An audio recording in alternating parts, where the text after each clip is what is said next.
أعوذ بالله من الشيطان الرجيم بسم الله الرحمن الرحيم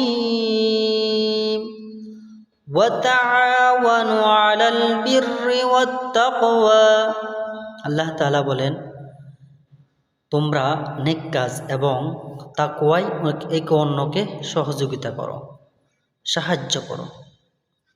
আসুন আমরা যারা নেক কাজ করে, দ্বীনি কাজ করে, আল্লাহর পথে ডাকে, তাদেরকে সহযোগিতা করি, তাদের পাশে থাকি, আল্লাহর দিন কায়েমের জন্য আমাকেও অংশীদারিত্ব করি।